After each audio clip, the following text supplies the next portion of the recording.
ओम नमः सिद्धेभ्यः। ओम नमः सिद्धेभ्यः। ओम नमः सिद्धेभ्यः। मंगलम भगवान वीरो मंगलम गौतमो मुनि मंगलम कुंद कुंदात्यो जैन धर्मोस्तु मंगलम सर्वमंगल मांगल्यम सर्वकल्याणकारकम प्रधानम सर्वधर्माणां जैनम जयतु शासनम जैनम जयतु शासनम देहचता जैनी दशा मरते देहातीत ते ज्ञानी न चरण बंधन हो अग्नि बंधन हो अग्नि।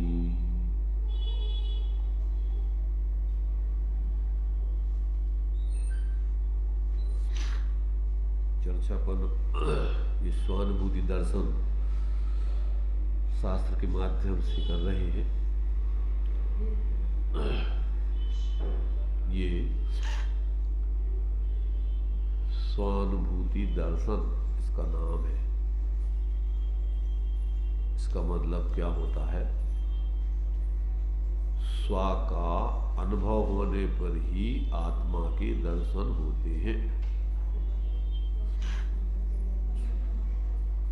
अपनी आत्मा का अनुभव होने पर ही उसके दर्शन होते हैं, अर्थात वो आत्मा दिखाई देता है, अपन को ज्ञात होता है।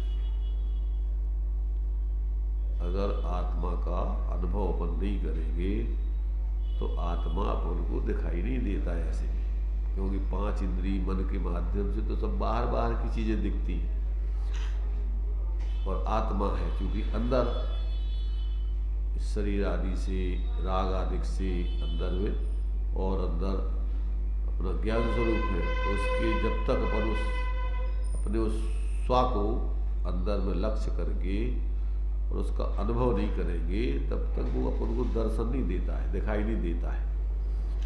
और जिसको स्वानुभव हो जाता है उसी को सम्यक दर्शन होता है। स्वानुभव पूर्वक ही सम्यक दर्शन की सिद्धि होती है। पढ़ते हैं छडाला में, सम्यक साथे ज्ञान होए पे भिन्न आराधो लक्षण श्रद्धा जान दो में भेदवाद। सम्यक कारण जान ज्ञान कारज है सोई युगपत होते हु प्रकाश दीपक ते जोई। जैसे दीपक और प्रकाश दोनों एक साथ होते, पर दीपक कारण है और प्रकाशकारी है। दीपक हो तो प्रकाश होता है। ऐसे ही जब अपन को आत्मा की अनुभूति हो करके और जब उसकी प्रतीति होती है तभी अपना ज्ञान सम्यक होता है। सम्यक कारण जान ज्ञान कारज है सोई। सम्यक दर्शन कारण है और सम्यक ज्ञानकारी है। परंतु सम्यक दर्शन कब होता है? कि सम्यक दर्शन होता है स्वानुभव में। और स्वानुभव कब होता है? कि स्वानुभव जब होता है कि जब अपन को तत्वों का निर्णय हो जाए, स्व पर ही उपादेय तत्वों का निर्णय हो जाए लक्षणों से।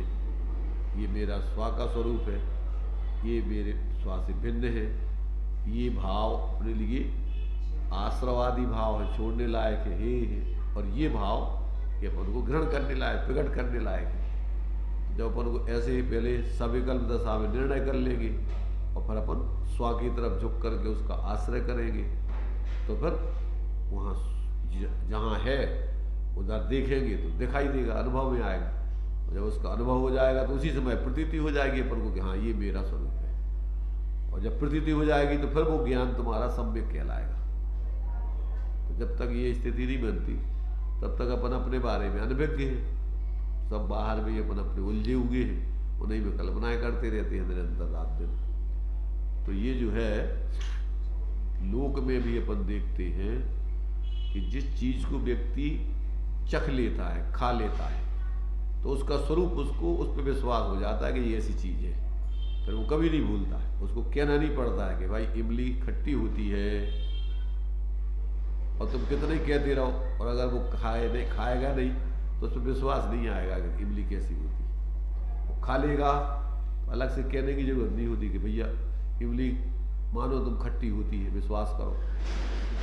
ऐसे अपन को आत्मा का जब अनुभव हो जाता है, तो अनुभव होने पर उसी में जो आत्मा में जो अपने लिए फिर शांति, निराकुलता आदि है, वो सब अपने अनुभव ज्ञान में अपन को आते हैं, और उसका आनंद आता है। तो उसी समय प्रतीति हो जाती है कि ये है मेरा स्वरूप। अभी तक अपन ने शास्त्रों में सुना था, शास्त्रों के माध्यम से पढ़ा था, और ज्ञानियों से उपदेश सुना था, और अपन ने भी अपने परोक्ष ज्ञान में निर्णय किया था कि हाँ ऐसा आत्मा होना चाहिए। क्यों? अपन देख रहे हैं कि ये सब चीज़ें यहाँ की, अपन पहले यहाँ नहीं थे, और ये सब चीज़ें यहाँ अपन को यहीं से शरीर आदि मिला है। अपन पढ़ते हैं कि ये शरीर माता पिता रज बीरज मिलकर बनी देह तेरी। आत्मा तो माता पिता के रजबीर से नहीं बनती है, क्या बना है? शरीर बना है। और आत्मा तो अनादि अनंत तत्व है, कहीं पहले दूसरी जगह था, अब यहाँ आ गया। अब यहाँ आकर के अब वो क्या है, इस पर्याय में मूर्छित होकर जीने लगा। तो ये अपन को जो है, जब तक ऐसा अपने लक्षणों से अपन अपने स्वरूप को और निर्णय करके उसका साक्षात्कार नहीं करते, तो उस आत्मा में जो अपन पढ़ते हैं कि आत्मा शांत निराकुल है, आनंदमय है, शाश्वत है, तो उस पर विश्वास नहीं आता है। रात दिन अपन भयभीत बने रहते हैं, दुखी बने रहते हैं। क्यों? कि बाहर के संकल्प कल्पों में तो आकुलती आकुलता आकुलती आकुलता, एक क्षण को चैन नहीं। तो ये अपन को जो है, तो इस पर्याय में, और अपन को जो आज वर्तमान में जो परिस्थितियां बनी है, इसमें अपन को ये सब चीजें सुलभ है, सुगम है। और लोगों की दशा देखो, जिनको बेचारों को कहाँ धर्म की बात है, उस पर्याय में उनके लिए व्यवस्था नहीं बनती है, रात दिन लगे हुए हैं, कैसी स्थिति है। तो यहाँ अपन को आने के बाद, और यहाँ अपन ने ये कार्य नहीं किया, तो फिर वास्तव में अपने से ज्यादा अभागा और कोई नहीं होगा। और ये कार्य कर लेंगे तो यहाँ आना सार्थक हुआ अपना, और आगे फिर अपने आत्मा का हित ही अपन साधेंगे। चतुर्गति में भ्रमण करने के फिर अपन जीवन नहीं जिएंगे। क्यों? कि सुखी होना है तो सुखी होने का तो एक ही उपाय है, और तो दूसरा कोई उपाय है नहीं। आज तक जितने भी सुखी हुए हैं, हो रहे हैं, होंगे, वे सब इसी उपाय से होंगे। अब इसको नहीं अपनाएंगे तो कोई कुछ भी करते रहो, उससे कुछ होना नहीं। इसलिए यहाँ अपन को इस ग्रंथ में इन्होंने अनेक तरीके से प्रश्नोत्तरों के माध्यम से अपने स्व का ही दिग्दर्शन कराया है। इसका नाम है स्वानुभूति दर्शन। स्व का अनुभव करके ही वो अपन को आत्मा दिखाई देता है। अनुभव नहीं करेंगे तो दिखाई नहीं देगा। अब अनुभव करने के लिए अपन को ये अनेक अनेक प्रकार के लोगों ने प्रश्न उठाए कि भाई आत्मा जो है, शास्त्र में ऐसा लिखा है, ऐसा है, तो हम कैसा माने, क्या करें। ये सब उसमें जो है इन्होंने अनेक प्रकार के प्रश्नोत्तर उठा करके उसका समाधान दिया है। इसमें अपन ने पहले अभी 3 प्रकार की चेतना पढ़ी थी। वैसे तो मूल में 2 चेतनाएं पढ़ी थी, ज्ञान चेतना और अज्ञान चेतना। ज्ञान चेतना माने क्या? ज्ञान चेतना की क्या परिभाषा पढ़ी थी अपन ने? ज्ञान चेतना माने क्या? अरे भाई, ज्ञान का संचेतन करना, चेतना माने अनुभव।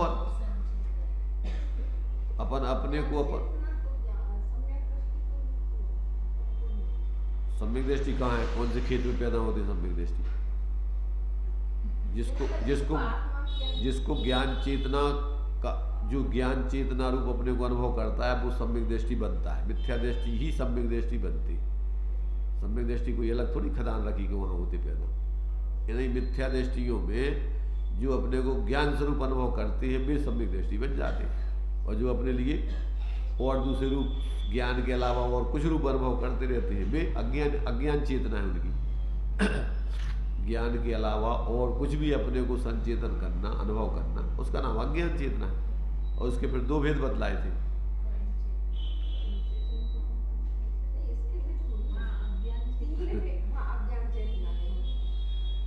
तो उसके दो भेद थे फिर अज्ञान चेतना के, कि या तो अपन अपने को कुछ करता धरता मानते हैं बाहर के, और या फिर बाहर का भोक्ता मानते। तो अब उसमें कर्म चेतना में और कर्म फल चेतना में देखो परिस्थितियां तो दोनों में एक जैसी होती हैं। परिस्थितियां दोनों में एक सी कैसी होती हैं? उसमें भी मोह का उदय होता है, इसमें भी मोह का उदय होता है। बाहर में कर्म का उदय, और इसमें भी बाहर के कोई नो कर्मों का अवलंबन लेकर के करने के भाव चलते हैं, और उसमें भी कोई बाहर की नो कर्मों का अवलंबन लेकर के भोगने के भाव होते हैं। क्या जैसे पिछली बार हमने दृष्टांत दिया था कि रोटी बनाना और रोटी खाना, कर्म चेतना में क्या होगा कि अपन बनाने वाले हैं, सब ये सब चीजें अपन बना रहे हैं, ये हो गई कर्म चेतना। बाहर के कार्यों को करने वाले अपन सब अपने को मान रहे हैं, वो कर्म करने वाले, अनुभव करना वो कर्म चेतना है। और फिर उसका भोग करने वाले अपने को अनुभव करना वो कर्म फल चेतना है। अपन ने रोटी बना ली, अब रोटी खा के उसका आनंद लो। काय का आनंद ले रहे वो मोह का अनुभव, मोह का माने भोग है वो दोनों में। काय का भोग कर रहे तो बाह्य के पदार्थों को तो अपन निमित्त बना रहे थे। भोग काय का है? मोह का। उसमें अपन क्या कर रहे हैं? जैसे मान लो कर्म में दो प्रकार के कर्म बताए, या तो पुण्य कर्म करो या पाप कर्म करो। दो प्रकार के कर्म है, काय वांग मनः कर्म योगा सहस्रवा सुहा पुण्य ससुहा पापस। और जिन पुण्य पाप नहीं कीना, आत्म अनुभव चित दीना, तिन्ही विधि आवत रोके, संबर लय सुख अवलोके।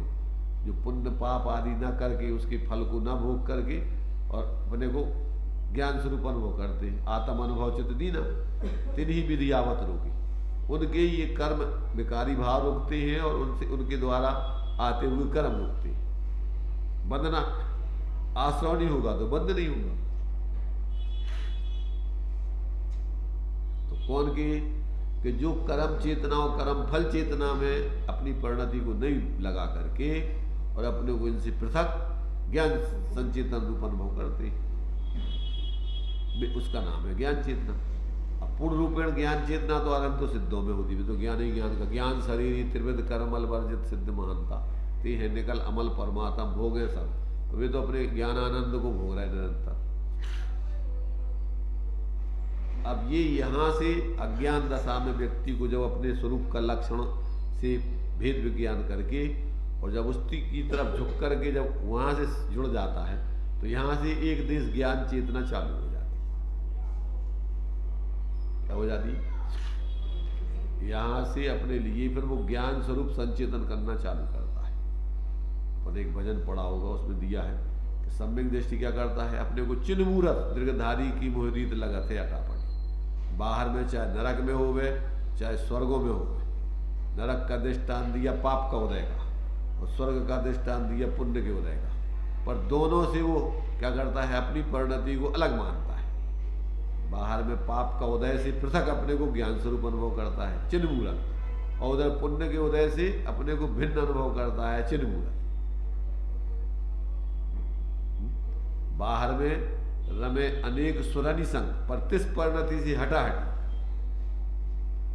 क्या करता है? वहां पुण्य के उदय में बाहर में तो सब कचू है, सब देवांगना है, बाहर के संयोग है, सब है, पर तिस परिणति से हटाहटी अपने लिए निरंतर उस पुण्य के उदय की परिणति को जो अपने लिए वो अनुभव नहीं करता। अपने वो क्या करता है? अपने लिए ज्ञान स्वरूप संचेतन करता है। अपन ये नहीं, ये तो कर्म का फल है, इसलिए अपन को दिया पुण्य पाप फल माए हरक बिलखो मन भाई। होते पुण्य के उदय में हर्ष नहीं करता कि मजा आ रहा है। तो ये सब कर्म के उदय का कार्य है, इसमें हमारा क्या है? हमारा तो ज्ञान जानने का काम है बस। और उधर पाप के उदय में वो क्या नहीं होता है, दुखी नहीं होता है। पाप पुण्य फलमाए हरक बिल्खो मत भाई, बिलकता नहीं, अपने आप को कष्ट अनुभव नहीं करता कि भैया अरे हम तो बहुत परेशान। क्यों? वो तो कर्म के उदय की परिस्थितियां हैं, अपन तो उस समय भी जानने वाले हैं। ये कला है सम्यक ज्ञान कला, और ये जब तक नहीं आती है तब तक रोना ही रोना है।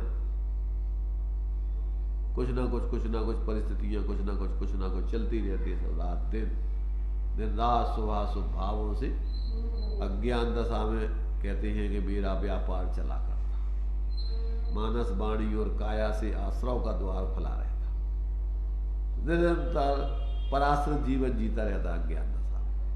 शांति से बैठ करके एक क्षण को भी अपन अपनी स्वाधीनता का अनुभव नहीं करते क्या? कब करेंगे?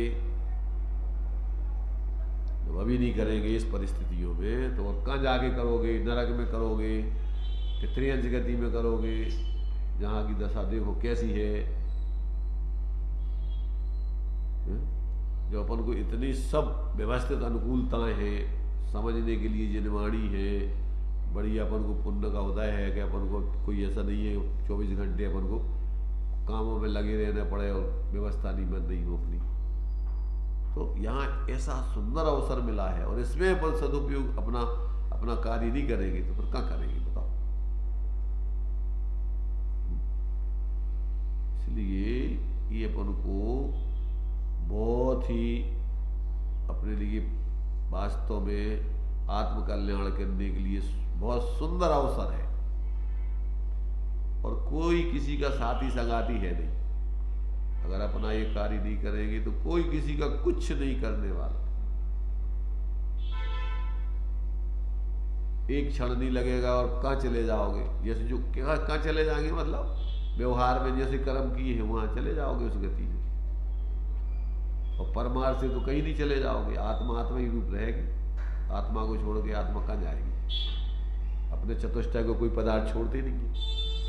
अब वो पता नहीं है तो अपन तो जिस परिस्थिति में पहुंचते हैं अपने को उस रूप अनुभव करने लगते हैं। इसलिए अपन को ये स्वाह और उसकी अनुभूति जब तक नहीं करेंगे तब तक अपन को उसके दर्शन नहीं होंगे, यानी वो अपन को जानने में नहीं आएगा। और जाने वो नहीं तो मानोगे कैसे? बिना जाने हुए का श्रद्धान गधे के सींग के समान है। इस चीज का तुम्हें अनुभव नहीं तो उसकी प्रतीति कहां से हो जाएगी? प्रतीति तो जब ही होगी जब उसको देख लोगे कि हाँ ये बात ये ऐसा है, इसका ऐसा स्वरूप है। तो इसमें अपने लिए इन्होंने जो है जो चर्चा चल रही थी अपनी, तो इसमें दिया था इन्होंने कि ज्ञान परिणामी जो जीव है उसे सम्यक दर्शन ज्ञान चारित्र है, जिसे वह परिणामी पना है, उसे ही द्रव्य दृष्टि भी साथ ही रहती है, अर्थात उसे द्रव्य दृष्टि पूर्वक साधना की पर्याय साथ में रहती है। वह द्रव्य दृष्टि द्रव्यों में से सर्व भेदों को, माने वह द्रव्य दृष्टि द्रव्य में से सर्व भेदों को निकाल देती है। क्या कर देती है? अपने को भेद रूप अनुभव नहीं करती है, पर्याय रूप अनुभव नहीं करती है, अपने लिए एक अभेद चैतन्य स्वरूप अनुभव करती है। तो ऐसी कहते वो द्रव्य दृष्टि द्रव्य में से मतलब उसमें से जो दो पक्ष है द्रव्य में, सामान्य और एक विशेष, एक द्रव्य और पर्याय का, तो अपने को द्रव्य रूप अनुभव करती, वो पर्याय रूप अनुभव भेद रूप अनुभव नहीं करती, अनित्य रूप अनुभव नहीं करती। ज्ञान जानता सबको है। क्या करता है ज्ञान? ज्ञान में सब पता पड़ता है कि ये पर्याय का पक्ष है, ये गुणों का भेद है इत्यादि रूप से उसमें सब उसको इस प्रकार का ज्ञान रहता है। यहाँ लगा लो तुम पास में थे, इधर लगा जाओ, मांग लेता हूँ। तो ये जो है क्या है, ये सारी चीजें जो है सम्यक ज्ञान में ज्ञात होती है। पर श्रद्धा काय की करता है? वो श्रद्धा करता है अपने अभेद स्वरूप की। क्यों? कि आत्मा एक अकेली पर्याय मात्र नहीं है, एक खंड खंड गुणादि अकेला नहीं है, वो पूरा अखंड है स्वरूप। जैसे जिसने हाथी को देखा है तो उसको कोई भी अंग बताओ, उसको पूरा हाथी दिखता है उसमें। हाथी को अकेला एक पैर, अकेला एक अंग नहीं मानता, वो एक अवस्था के लिए नहीं मानता, वो सभी में उसको हाथी का स्वरूप समझ में आता है। चाहे वो उसकी छोटी बाल अवस्था हो, जवान अवस्था हो, वृद्ध अवस्था हो, सब में उसको अखंड हाथी दिखता है। ये भी हाथी है, ये भी हाथी है, सब में हाथी दिखता है उसको। ऐसे ही चाहे माने अंतरात्मा में अवरत सम्यक दृष्टि हो, चाहे देशवृत्ति हो, चाहे महावृत्ति हो, सबकी दृष्टि कहाँ है? अपने अभेद आत्मा पर। ऐसा नहीं है कि वो अवरत सम्यक दृष्टि है तो अपने लिए और कुछ मानता हो, देखता हो। अपने लिए वो एक चैतन्य स्वरूप ही देखता है, अभेद, और है वही। ये सब समझने के लिए भेद प्रभेद है, वास्तव में तो वस्तु अखंड रहती है उसमें। ऐसा जो है कहते हैं कि जिसको जो ज्ञान परिणत जीव है, ज्ञान परिणत माने अपने आत्मा का अनुभव करने वाला। ज्ञान परिणत कैसे कहते? जिसका ज्ञान अपने स्वभाव रूप परिणमन कर रहा है, स्वभाव का अनुभव करके चल रहा है, उस ऐसे जीव के क्या होता है कि सम्यक दर्शन ज्ञान चारित्र की पर्याय प्रकट हो जाती सम्यक। क्यों? कि वो श्रद्धा अपने स्वरूप की करता है, ज्ञान भी अपने स्वरूप का करता है, आचरण भी अपने स्वरूप का करता है। ऐसे अनंत गुणों का स्वास्थ्य परिणमन शुद्ध उसका चालू हो जाता है, और उसी में उनको शांति मिलती है। पराश्रित परिणमन दुख रूप है और स्वाश्रित परिणमन सुख रूप है। तो यहाँ जिसे वह परिणामीपना है, उसे द्रव्य दृष्टि भी साथ ही रहती है, मतलब दोनों चीजें उसके पास में है। इधर अपने द्रव्य स्वरूप का ज्ञान बढ़ रहा है और उधर पर्याय का उसी स्वरूप में ढल करके परिणमन हो रहा है। तो ये दोनों चीजें उसके बराबर साथ में चलती है, एक दूसरे के बिना एक दूसरे रहती नहीं है, बिना वस्तु की अवस्थाएं होती नहीं। इसलिए अर्थात उसे द्रव्य दृष्टि पूर्वक साधना की पर्याय साथ रहती है। वह द्रव्य दृष्टि द्रव्य में से सर्व भेदों को निकाल देती है। भेदों को निकाल देती मतलब भेद में अपनापन नहीं करती है, वो अभेद वस्तु में अपनापन करती है। तथापि जिस पर्याय को निकाल देती है, माने जिस पर्याय को निकाल देती माने वो उस पर्याय में अपने को आत्मा रूप अनुभव नहीं करती है, उस पर्याय रूप अपने को। तो जिस पर्याय में से कहती है वो क्या भेदों को निकाल देती है, तो क्या होती है? उसी में ही साधना प्रारंभ होती है। जो पर्याय में भेदों को निकाल दिया जाता है, वही पर्याय अभेद का आश्रय करके और साधना प्रारंभ उसी में होती है। क्या कहा है?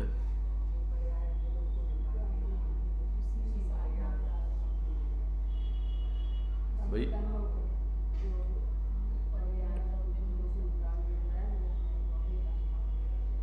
मैंने जैसे अपन ये देखो कि जिसकी शादी होना है तो वो व्यक्ति पूरे परिवार में से एक उसको चुनता है, ये हमारा है और कुछ नहीं है हमारा।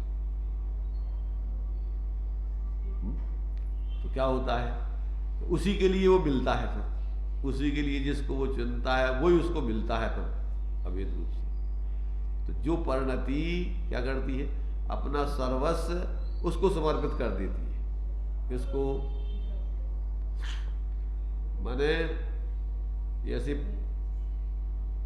लड़की पति को सर्वस्व मान लेती है तो पति सब कुछ उसको प्राप्त हो जाता है, अपना अस्तित्व भी भूल जाती है, अपने परिवार का अस्तित्व भूल जाती है, और हमारा सर्वस्व यही है। तो क्या होता है? उसी के लिए वो सब कुछ मिल जाता है।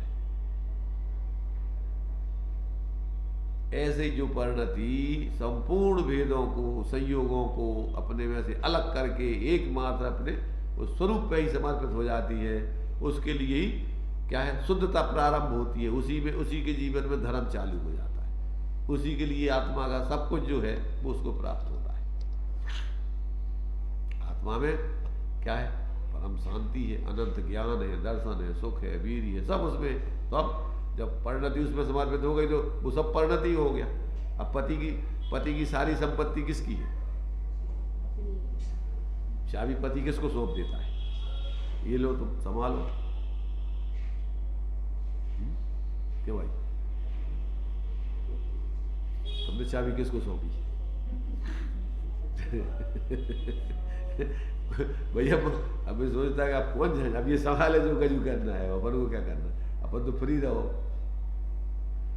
तो ऐसे ही जो है, जो परिणति अपने पति को, माने जैसे लोग में जो पत्नी अपने पति को समर्पित हो जाती है तो पति अपना सर्वस्व उसको दे देता है, लो उसका उपयोग करो जो करना है।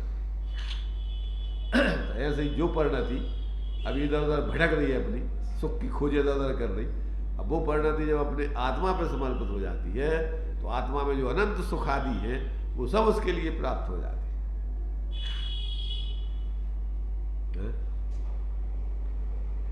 करना कि नहीं करना?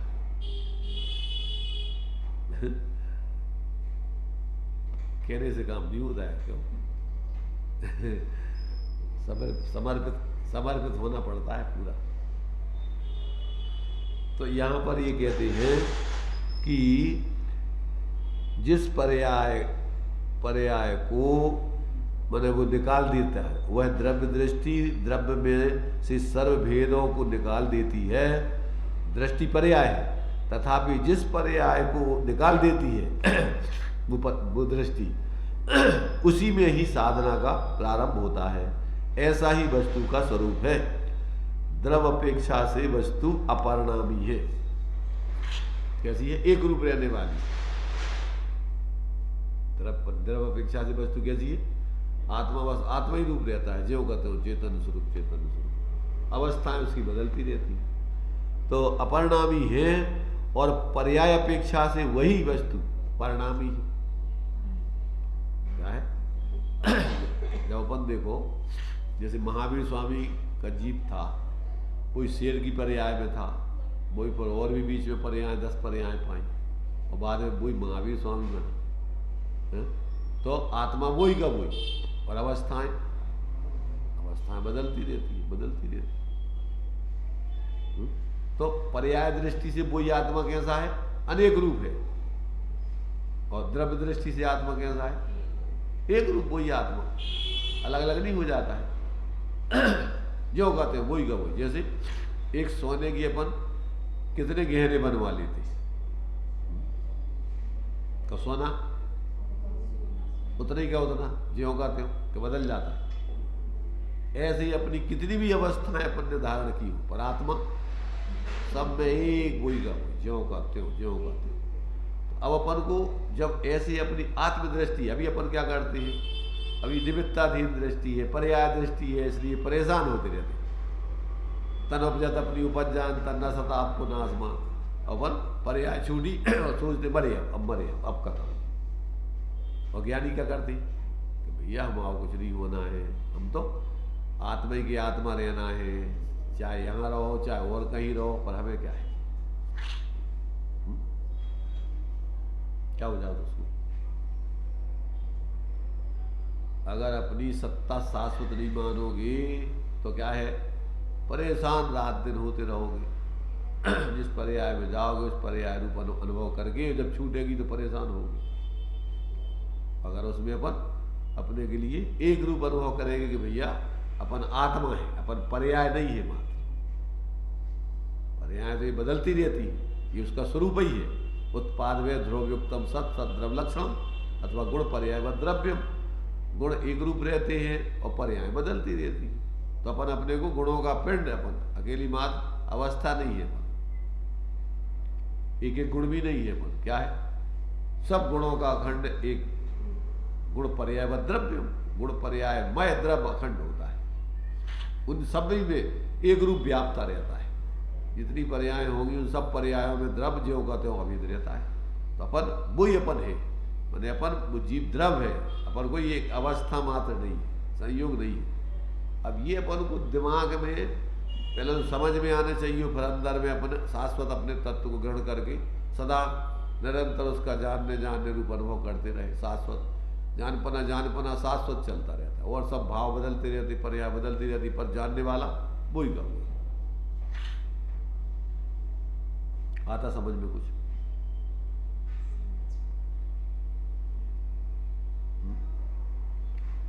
देखो ये बहुत गजब का अपने लिए जो है ज्ञानियों ने जो है सार निकाल करके अनुभव करके और अपन को दिया है।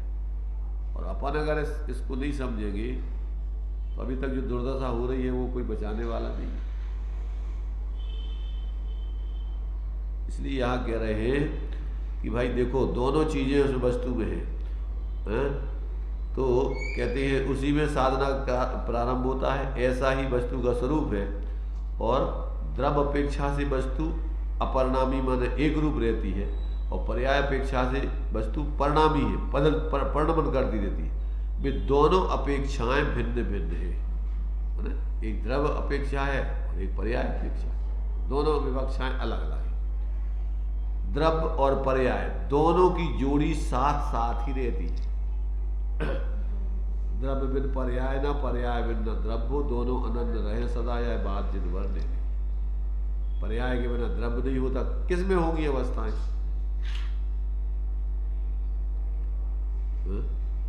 और द्रव्य के बिना पर्याय नहीं होती, पर्याय के बिना द्रव्य नहीं होता। पत्नी के बिना पति नहीं होता, पति के बिना पत्नी नहीं होती। पति पत्नी मतलब ही क्या है कि जब दूसरा है तो उसका नाम पत्नी पति नाम पड़े। ऐसी द्रव्य और पर्याय, तो इस प्रकार द्रव्य और पर्याय दोनों की जोड़ी साथ ही साथ होती है, दोनों में से एक भी निकल नहीं सकता है। तथापि दोनों की अपेक्षाएं भिन्न भिन्न है, दोनों के दृष्टिकोण अलग अलग है।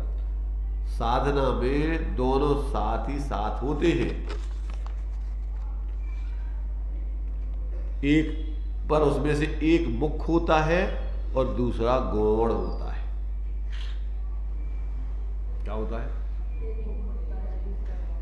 पत्नी हमेशा अपने लिए गौण रखती है, पति को ऊर्ध्व करती है। श्रीमती फलाने चंद, पत्नी का नाम काय के आधार से चलता है?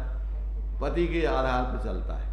ऐसे ही परिणति पर्याय द्रव्य के आधार से चलती है, अपने आप में उसका कोई अस्तित्व नहीं है, उसके आश्रय से उसका अस्तित्व है।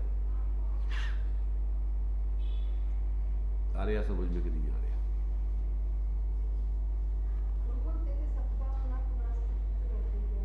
किसका अपना? किसका? सबका है? अरे भाई तो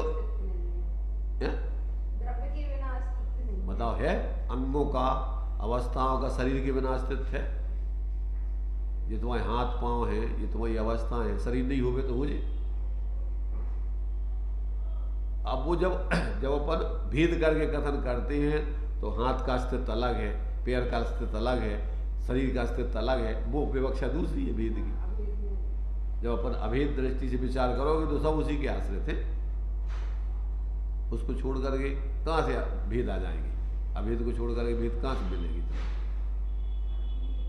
तो वो विवक्षाएं अलग अलग है। जब एक एक अंग का व्यवहार से कथन करेंगे तो एक एक चीज अलग अलग है, एक एक उंगलियां अलग अलग, एक दूसरे से संबंध नहीं उसका। पर जब अपन देखेंगे समग्र रूप से अभेद, तो पूरा सब एक उसी के आश्रय थे, पूरे भेद सारे। उसको अभेद को निकाल दो तो भेद कट गए।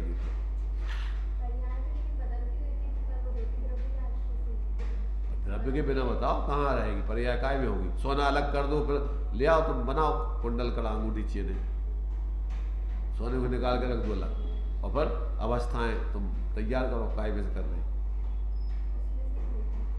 तो उसी की अवस्था है। भेद करके जब अपन विचार करते हैं तो द्रव्य स्वभाव पर्याय स्वभाव अलग अलग, परंतु जब वस्तु देखते हैं तो दोनों एक दूसरे मय है, उसको एक दूसरे को एक दूसरे से अलग कैसे करोगे?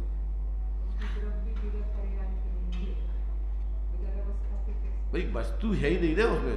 अब उसमें तुम शरीर अंगों को अलग कर दो, फिर शरीर ले आओ, तुम कहां से ले आ रहे हो? पाँव अलग कर दो, हाथ अलग कर दो, सर अलग कर दो, पेट अलग कर दो, पीठ अलग कर दो, सब अलग कर दो, और बताओ शरीर कौन सी चीज है? कि नहीं क्या समूह तो शरीर है।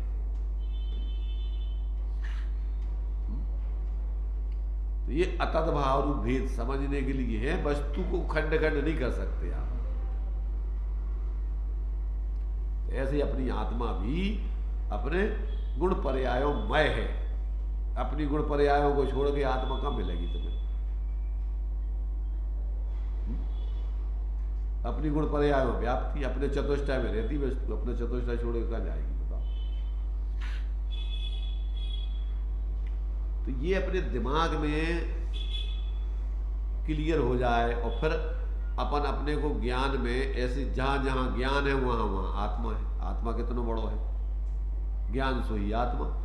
क्योंकि एक एक गुण कहां रहता है? द्रव्य की संपूर्ण अवस्थाओं में और संपूर्ण भागों में पाया जाता है। तो अपन जहां जितने में ज्ञान है उतने में पूरी आत्मा है। असाधारण लक्षण से अपन आत्मा को पकड़ लो कि जितने में ज्ञान उतने में आत्मा। तो हम अभेद दृष्टि से ज्ञान मात्र आत्मा कह देते हैं।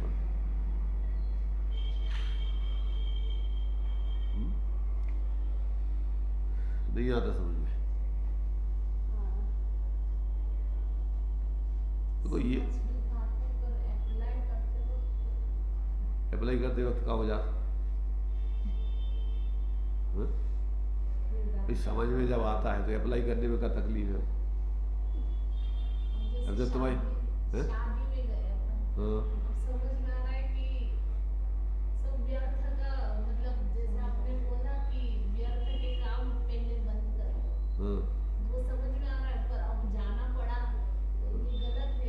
देखो ऐसा है कि जाना पड़ा है और उसमें अपन भेद विज्ञान पूर्वक जी रहे हैं, तो पुराना कर्म का उदय निर्जित हो रहा है।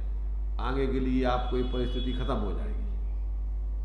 अभी तो पुराना तुमने कर्म बांध के आए हो तो मजबूरी है, और अब तुम्हारी उसमें रुचि नहीं, रस नहीं, तो अब कर्मों का उदय तो है पर अब आगे के लिए बंद नहीं होगा।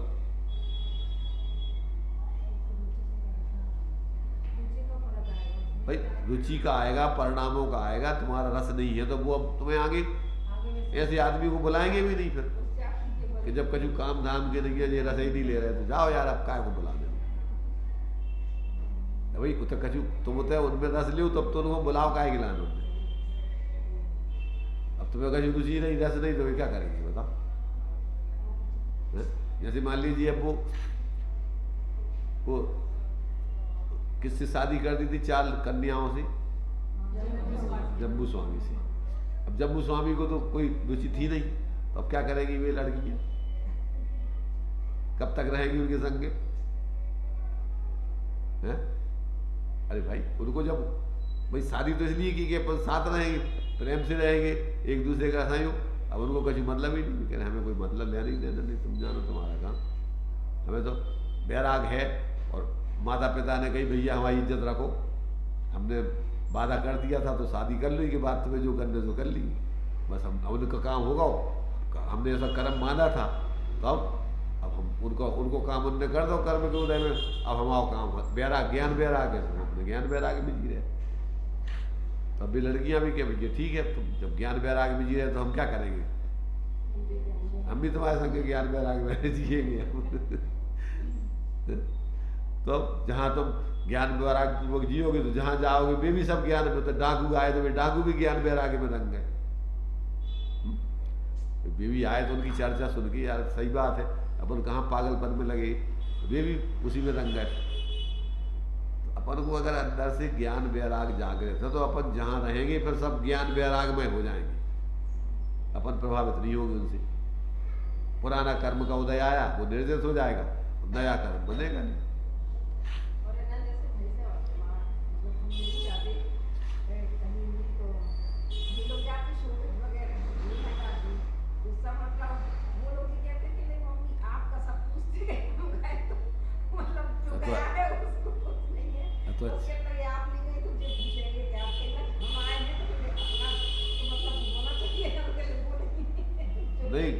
नहीं कहियो अब तुम्हारा अपना तो जब तुम होते जा करके जाने लगोगे तो तुम्हारा भी हो जाएगा फिर भैया ये है, ये आएंगे, अब यही मुखिया हो गए, अब भी तो उनको तो विरक्ति हो गई। तो कुछ दिनों में तुम्हें पूछने लगेगा, यो हमें नहीं पूछेंगे कि जब उनको कभी मतलब ही नहीं है तो तुम्हें क्या हो याद करने में।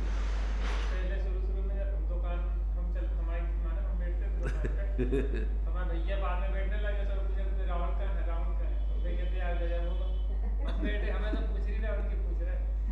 अब जब बैठने लगे तो हमें भूल गए लोग, अब उन्हें याद करने लगे, तो ऐसे ही धीरे धीरे। अब अगर ये पहुंच जाए तो क्या भैया में कहाँ है भैया, बड़े भैया तुम्हारे कदाचित ये बैठ जाए तो उनकी पूछे कहा से उनसे संपर्क है, उनसे उनको अरे जो व्यक्ति नहीं जाएगा उसका पूछेगा। अरे होगा वो तो वो पुराना तुम्हारा में जो तुम्हारा उदय है वो कारण से पूछ रहे। अब आगे तुम्हें जब रस नहीं है तो को पूछ रहा हो तुम्हें संसार में तो ये तो एक प्रक्रिया है, ये तो अपन प्रैक्टिकल करके देखो ना, वो तो समझ में आता है। भाई कछु दिनों में क्या है यार उसको कोई रुचि नहीं छोड़ा उसको, तो जैसे मान लीजिए कोई भी है, अब हमारे लिए सार्वजनिक कार्यक्रमों में रुचि नहीं है, हमसे कोई बात ही नहीं करता कि भैया वो तो चलने हैं, वो कार्यक्रम हो रहा फलाने हो रहा, अरे छोड़ो में तो कहीं भी आता ही नहीं है तो हमसे कोई कहता है क्या। पर भाई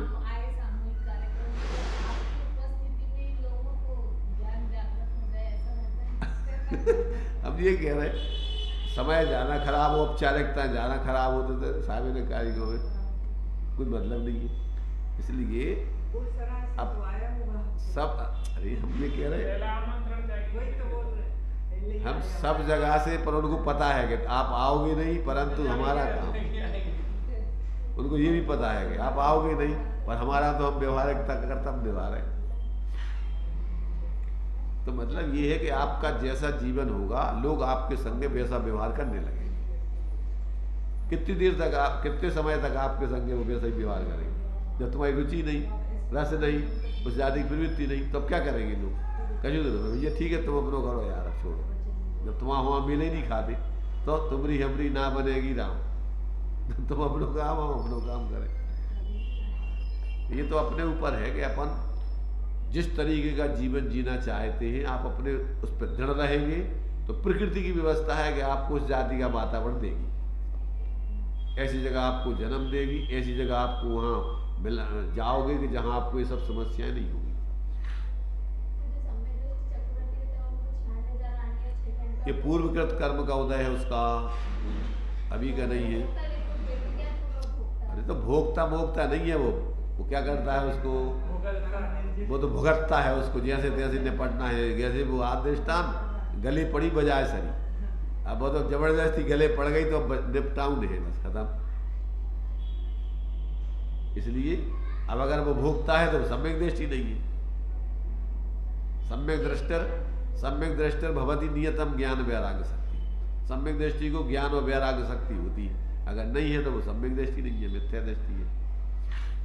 तो वो तो ज्ञाता रहता है, जानता है कि भैया जो उदय है तो अब क्या करने, तो भैया निपटाऊ नहीं हूँ,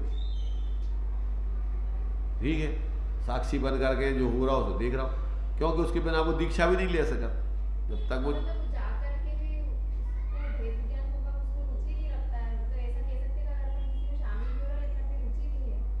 तो पुराने कर्म का उदय चुक रहा है। अपन जो बोल रहे हैं कि पुण्य पाप फल माए, अब आपको फल तो पुराना किया है तो आएगा, और उसमें हर्ष में साथ नहीं करोगे तो वो निर्जरत हो जाएगा, ज्ञाता रह करके उसकी निर्जरा हो जाएगी। बड़ा पुरुषार्थ क्या है इसमें, तो ज्ञान की जागृति चाहिए, उसमें बड़ा पुरुषार्थ का होते, इसमें कुछ यही नहीं है। ज्ञान जागृत तो अपन जान रहे हो ज्ञाता है, उसमें क्या है बड़ा पुरुषार्थ। दोनों चीजें, वो तो देखो ज्ञान कहते ही उसी को है कि जिसमें अपना आत्मा का हित साध रहा है। वैराग भी अपनी स्व की मौज में है। वैराग का मतलब ही होता है वीतराग। वीतराग का मतलब होता है स्वाश्रित परिणति, माने तटस्थ रहना, प्रभावित नहीं होना। तो प्रभावित नहीं होगा, ठीक है, हो रहा जो का जो जान रहा हो, ठीक है, उदय है। टूडामल जी को पाप को दे आगो, अब शरीर हाथी के नीचे को चलवाया जा रहा है, अब जान रहे ठीक है, अब ऐसे ही उसका उदय है, ऐसे ही पाप करो है पहले, पूरा हो कार्य जानो शरीर।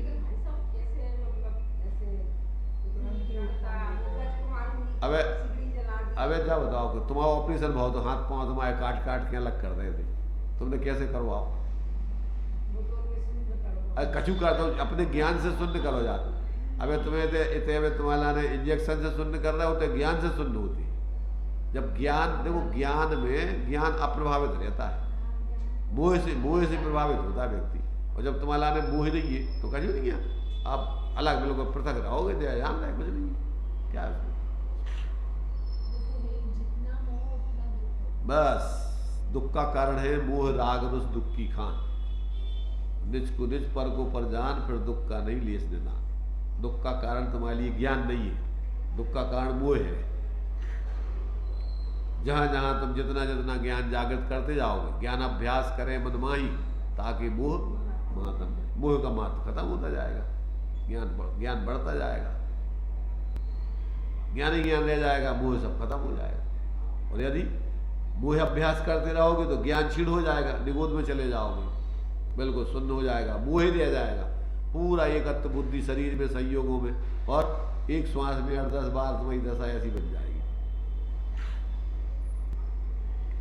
ये तो अपने ऊपर है कि अपन कहाँ रुचि रस ले रहे हैं, किसमें अपन को माने अपन को अच्छा लग रहा है।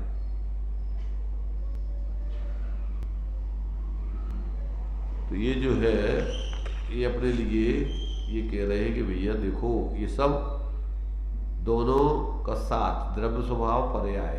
अब द्रव्य स्वभाव और पर्याय स्वभाव का स्वरूप समझकर जब पर्याय में पराश्रय का माने पर में अपनापन छूट जाता है और द्रव्य में अपनापन आ जाता है, तो पर्याय भी द्रव्य के अनुरूप ढल जाती है, और उसमें भी फिर ये सब खत्म हो जाते, पराश्रित भाव खत्म टूट जाते सब। साधना में दोनों साथ साथ रहते। तो इस प्रकार से ऐसा मुख्य गुण माने उसमें बल रहता है द्रव्य पर, पर्याय गुण रूप से चलती है, पर उस पर्याय की महत्ता है। जो पत्नी अपने पति की महत्ता करती है, उस पत्नी की बहुत महत्ता रहती है, उस पत्नी को बहुत मान सम्मान मिलता है। पति जहां जाएगा जो कुछ मान सम्मान पति को मिलेगा, वो मान सम्मान सब उसको मिलना है।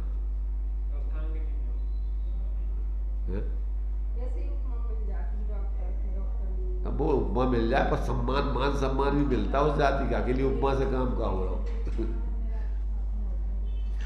अकेली उपमा ही नहीं मिल जाती है, उसके लिए उस जाति का उसको मान सम्मान भी मिलता है, उसका लाभ भी मिलता है।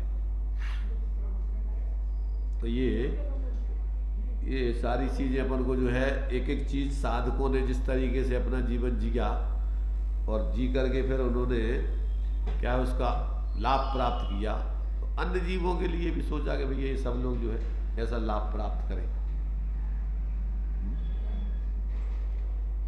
क्या प्राप्त करें? सब लोग इसी अज्ञानता में दुख से ग्रसित हैं और सभी जीव चाहते हैं सुखी होना, परंतु जब तक इस विधि को नहीं अपनाएंगे तब तक कौन सुख दे दे लोग, कैसे सुखी होंगे। इसलिए ये आपको अपने ज्ञान को जागृत करके 24 घंटे प्रयोग करना होगा। भैया अपन अपना कुछ नहीं है यहाँ, अपना एक मात्र है तो अपना वो जानने देखने वाला ऐसा अपना स्वरूप ही अपना है और कुछ नहीं अपना। ऐसा जान करके अपन जब बाहर में जो कुछ भी प्रवृत्ति करेंगे होशपूर्वक करेंगे तो क्या होगा कि आगे के लिए कर्म बनेंगे नहीं उस जाति के, और वर्तमान में भी अपन को आकुलता नहीं होगी।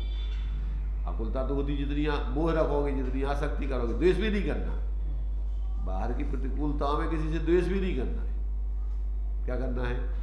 सहज ज्ञाता रहना है,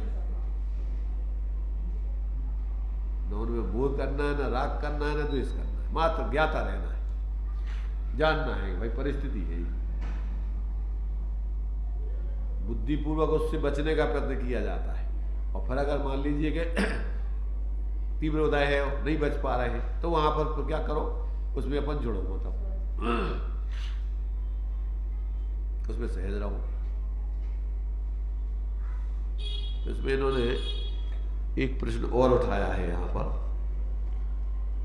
कि दोनों बातें उसे अपने लक्ष्य में किस प्रकार से रखना चाहिए, किसी जिसको अपना कल्याण करना है। अब ये कैसे दोनों बातों को खतवनी कैसे करें, अब उसका समाधान है। दोनों बातें लक्ष्य में रखना चाहिए, परंतु एक ज्ञायक मुख्य होता है। जीव ने अनादि से द्रव्य दृष्टि नहीं की है, द्रव्य वह मुख्य है, तथापि पर्याय साथ होती है। द्रव्य कभी पर्याय रहित नहीं होता है और पर्याय को द्रव्य का आश्रय है, ऐसा द्रव्य पर्याय का संबंध है। उसकी दृष्टि अनादि से पर्याय के ऊपर है, उसे पलटकर द्रव्य दृष्टि की मुख्यता करनी चाहिए।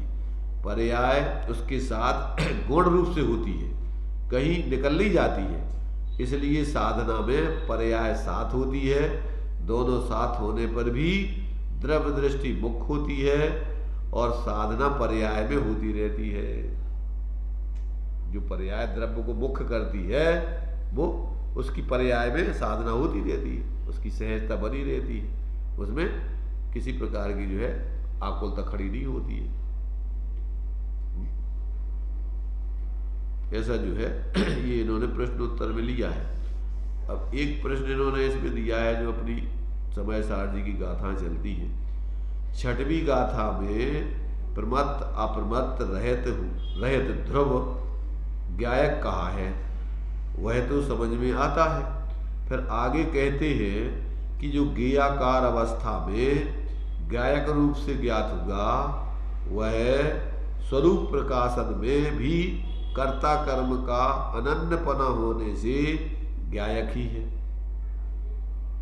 अब प्रश्न यह है कि यहाँ ध्रुव ज्ञायक की बात चलती है तो आगे अवस्था की बात क्यों ले ली है? तो वहाँ अवस्था समझाना है या त्रैकालिक ज्ञायक स्वरूप समझाना है? दोनों में ज्ञायक एक ही है या भिन्न भिन्न है? क्या प्रश्न है?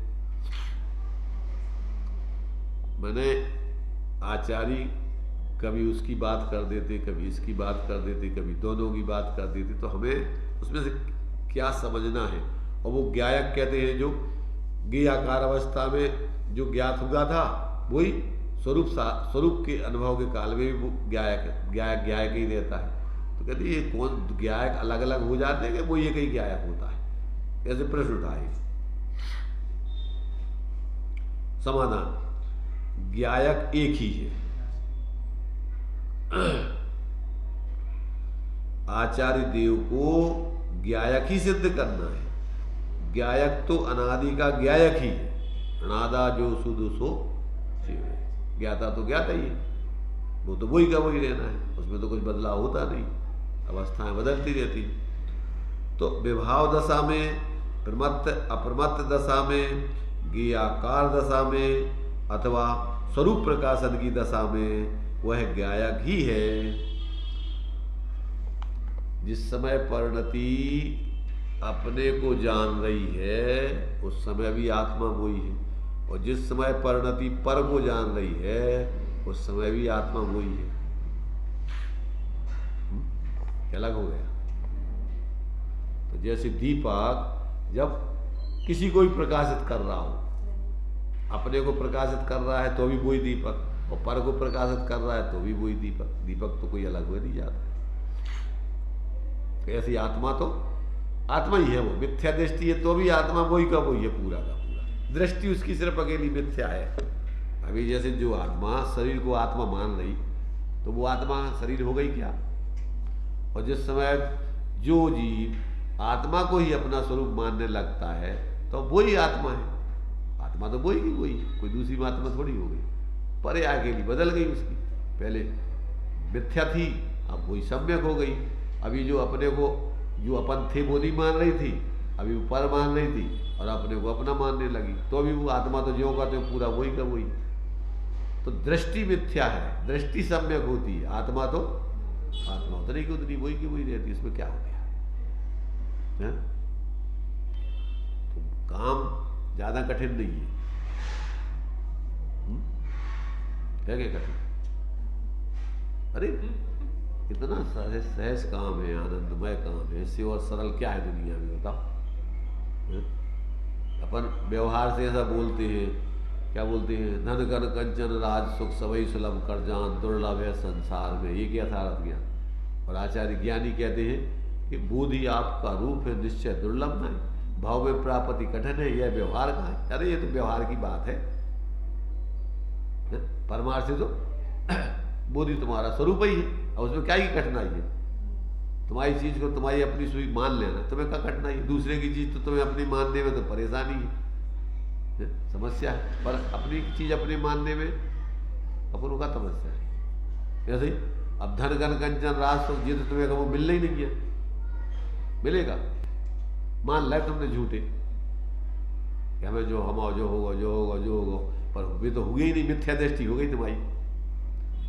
और तुमने अपने को चेतन स्वरूप जान लिया, तो तुम तो थे ही चेतन स्वरूप, इसमें तो सहज है, आनंद है, कोई समस्या नहीं है।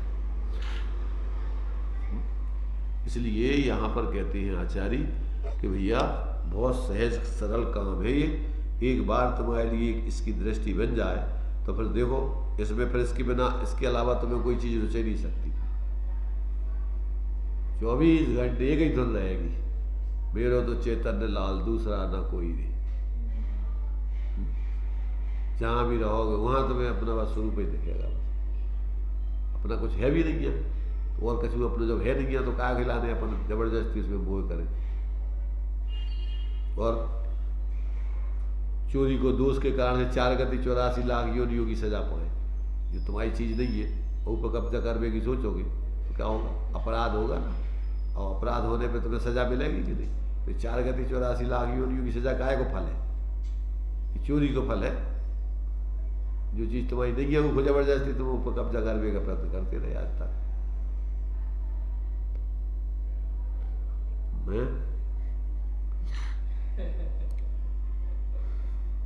नहीं आई कौन? इसमें सतपथ में एक क्वेश्चन आया था कि यदि किसी साधर्मी का विसंवाद करो तो ये किस उसमें आएगा? उसमें आया था चौर्यानुव्रत, सत्यानुव्रत में आया था। आचरण में आएगा, उसमें अपेक्षा बोले इसमें रत्नकरण प्राप्ताचार के अनुसार है। हमने भी सत्यानुव्रत बोला था, पर उसने जो बताया उसने उसने सही बताया था। किसने? वो लड़का जो फर्स्ट आया। अरे हम ये कह रहे उसमें का बताओ, तुम उसे जान लो, अपने उसको भाव अपने अंदर समझ लो, वो तुम्हारे लाने सबसे बड़ी इनाम है। आप जानते हो उनको सरोजबेन सेकंड लाइन कस्तूर मासा थे ना उनके छोटे भाई।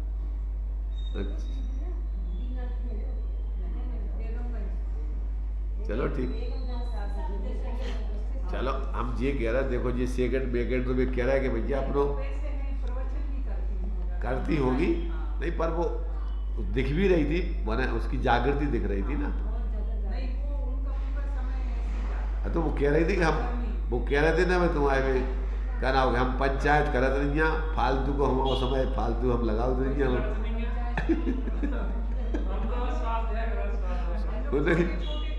पाठशाला भी ले लेती थी, तो कभी पानी पीने जाए तो तुरंत छान के देती थी, कभी ये नहीं कहा कि ऐसा नहीं, रात पाँच में वो लेती नहीं थी, पर बहुत अच्छी वो शुरू से ये सीख। अरे तो देखो क्या है, शुरू से अच्छी है, आखिरी तक अच्छी बनी रही, तो कल्याण हो जाए। कितना भी हुए पूरी बहुएं भी उनकी दोनों ऐसी आई, वो लड़के भी ऐसे हैं। भाई जब उम्र तो है शरीर की, आत्मा की तो उम्र अनादि अनंत है।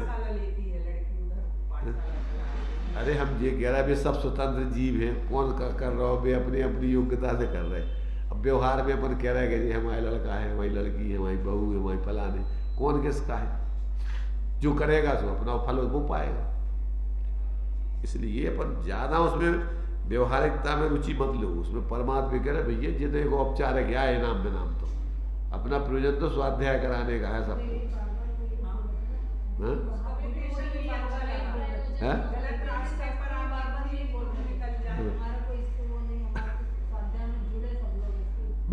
हमारा तो भी की के लाने, ये भी मत बच्चों जैसे खेल खिलो में तो लग जाना, उसमें क्या रखो है सब, कभी भी बने जो भी चीज है, कहाँ सोना चांदी धूल मिट्टी है सब, क्या है उनका।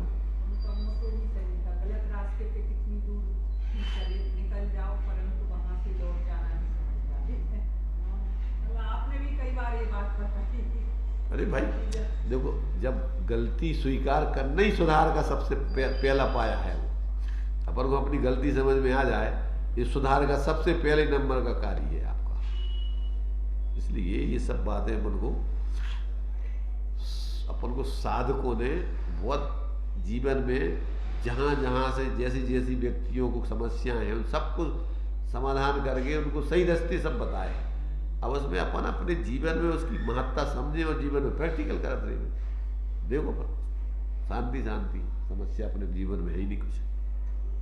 इस प्रकार से ये जो है अपने लिए इसका इन्होंने कि ये सारी चीज़ें अपन को बराबर जो है, जब ज्ञान सम्यक जागृत होता है तो वस्तु स्वरूप की जो भी स्थितियां हैं वो सब ज्ञान में रहती हैं, और अपन को मुख्यता किसकी करना है प्रयोजन साधने के लिए, वो बराबर जीवन में वो चलता रहता है। जहाँ जिस बात की मुख्यता करना है वो प्रयोग करता है, बस वही तुम्हारे सम्यक ज्ञान का फल है। अब अपन ने पढ़ लो कि पुण्य पाप फल माए हरक बिलखो मत भाई, और तनक सो का जुभ हो तो तनक में हंसन लगे तनक में रोने लगे, का तुमने पढ़ो। इसलिए परिस्थिति आने पर आप वहाँ लागू करो उसको, भाई ठीक है इसमें क्या है, समुदाय के नाटक है, कोई ना कजू कह दई, अब कह दई तो अपन हो कर लो भाई। उस समय उदय आया और उसके भाव बन गए, अपन जान लो कि ये ठीक है पुराना उदय है कजू होगा। अब अपन ना तो उसके प्रति द्वेष करो ना परिणाम बिगाड़ो, सहज रहो, तो पुराना उदय निर्जित हो जाए, नए आगे के लिए समस्या खड़ी नहीं हुई। और तन की चीज़ों में अपन उलझत सुलझत रहे में इतना भी परेशानी, आगे के लिए फिर कर्मों का आश्रम बन क्यों भाई चल रही कह रही। जीवन जीने की कला है धर्म, तो इसको जीवन में आप लागू करके जियो, देखो पर कितना आनंद आता है। तो इसको अब जो है इस प्रश्न का समाधान इन्होंने थोड़ा विस्तार में दिया है। अभी अपने लिए टाइम कम होगा तो रहने दो अभी, चलो काय को टाइम है तुम्हारे पास? अरे मैं फोन तो हम ये कह रहे जो ही तो अपन पढ़ रहे थे कि जी सब बताए हैं, ये तो जब तुम रुचि नहीं लोगे तो धीरे धीरे तुम्हें फोन ही बंद कर देंगे वो। अरे घर हमारे वाले है, कहते घर वाले अपन अपने जो है अपनो घर जहाँ है वो तो घर अपन मानत नहीं है, और जो अपनो घर नहीं है वो घर मानत अपनो तो थोड़ा इस पे अपन ये सब विषय सामान्य नहीं है, ये विषय अपने लिए इसकी कोई मूल्य नहीं बाहर में अपन कर सकते मूल्यांकन। चलो करना प्रयोग देखना। सापेक्ष अमरत जिन बचन निरपेक्ष सत चैतन्य दर्शा रहे कलिकाल में अनुभव करो हे भक्तजन। कीर्तन करो के विरह में यदि ना रहे जिन वचन, तो शुभहित कैसे करें इस जगत में फिर भक्तजन। अज्ञान बस भ्रम तेरे पशुपत सदा ही दुख सहे। धन्य है बेजीव जो जिन वचन निज हित करे।